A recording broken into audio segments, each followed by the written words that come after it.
Most important EKGs today. EKG is mainly denoted by 5 important waves: P, Q, R, and S and T. P wave represents atrial depolarization. QRS represents ventricular depolarization. And T wave represents ventricular repolarization. You can see P wave comes first, then it is followed by Q wave. Q wave is the negative deflection that follows P wave. And sometimes we do not see Q wave. Sometimes you see it, and in many instances it might be pathology. Then R wave is the positive deflection that comes after Q. Then S wave is the negative deflection that comes after R. And you can also see the T wave that comes at the last. U wave, you do not usually see it on EKG. Now let us see some of the intervals. These are important because they change in various diseases. For example, PR interval changes in heart blocks, and RR interval changes in bradycardia and tachycardia. So RR interval is the interval between two R waves. PR interval is the interval between P and R. ST segment is the linear interval between at the end of S wave and the beginning of the T wave, whereas ST interval is the interval between the end of S and the end of T. QT interval is the interval between Q and the end of T, and QRS, you can see that is the interval between Q and S. Now let us review some of the most important EKGs. Here you can see a big P wave. This is very common in right atrial enlargement. Because atria is big, then P wave will be big. And also now you can see left atrial enlargement. In left atrial enlargement, you can see notched P wave or M-shaped P wave. You can see here a notched, a M-shaped P wave, especially in the upper EKG. This is characteristic of left atrial enlargement. And then let us see left ventricular hypertrophy. Left ventricular hypertrophy, you can see big R and S waves. In fact, if you combine S and R, it will be more than 35 millimeters. So whenever you see big S and R waves, you should suspect left ventricular hypertrophy.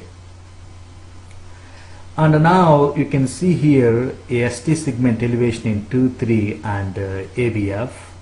This is characteristic of inferior myocardial infarction.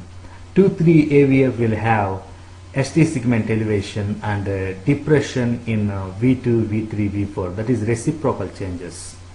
Similarly, you can see here acute anterior MI. It is characterized by ST segment elevation, especially in V2 and V3. You can see ST segment elevation. This is acute anterior MI. And if you see the ST elevation in lateral leads, like as you can see here in V4, V5, V6, it is acute anterolateral infarction. So in acute anterolateral infarction, you will see ST segment elevation in lateral leads like V4, V5, V6. Now let us see abnormalities in electrolyte disturbances. First, hyperkalemia. In hyperkalemia, you will see big tent-shaped T waves. You can see here very clearly. T wave is as big as the QRS complex. This is very characteristic of hyperkalemia, that is high potassium level in the blood. When you come to hypokalemia, that is low calcium level in the blood, you can see U waves. As you can see here, QRS complex is followed by T wave, then that is followed by U wave. U wave is simply the wave that follows T wave. Let me show you actually a clearer U wave. Just look at this EKG. In this EKG you see U wave. It comes after the T. This is characteristic of hypokalemia, that is low potassium level less than 3.5 milliequivalents per liter.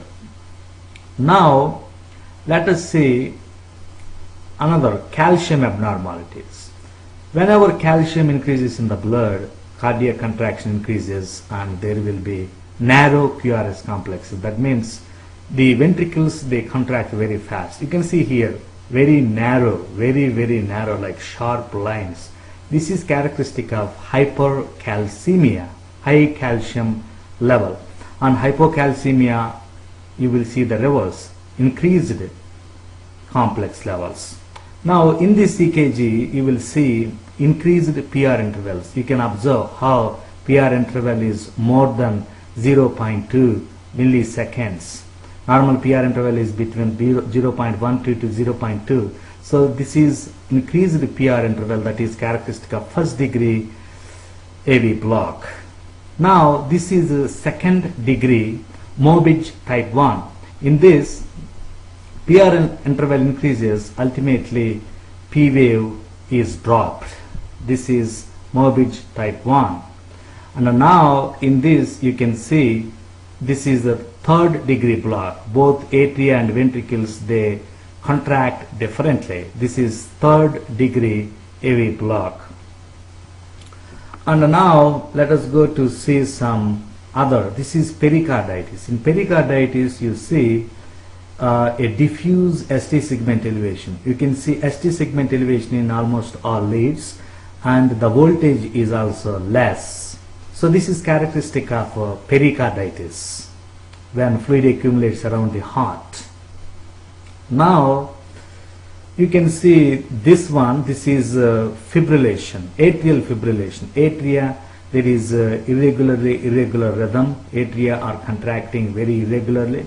This is atrial fibrillation. In atrial fibrillation, the atria just contract irregularly and that needs to be treated with medications like diltiazem. Similarly, now you can see atrial flutter. Atrial flutter is characteristically sawtooth shaped and atrial rate varies between 250 and 350. And sawtooth shaped, whenever you see that sawtooth shaped, you should think of atrial flutter. Atrial flutter and the atrial fibrillation are actually treated in the same way, but identifying them is important. Now let us see premature ventricular contractions. Here the third and seventh beats, they are premature ventricular contractions. That means ventricles are contracting before their time. And premature ventricular contractions, they may be single or double, that is bigeminy or trigeminy, when there are three premature ventricular contractions. Now this is ventricular tachycardia. In ventricular tachycardia you see premature PVCs, that is premature ventricular contractions 3 or more, and the QRS complex will be very wide. Whenever you see this, you should think of ventricular tachycardia. That needs to be treated. If it is otherwise it becomes serious. In fact, you can see in this EKG ventricular fibrillation. This is a medical emergency. So this needs to be treated, and the main treatment is defibrillation. So ventricular fibrillation is ventricles are not producing any input. Thank you. I hope you enjoy these EKGs.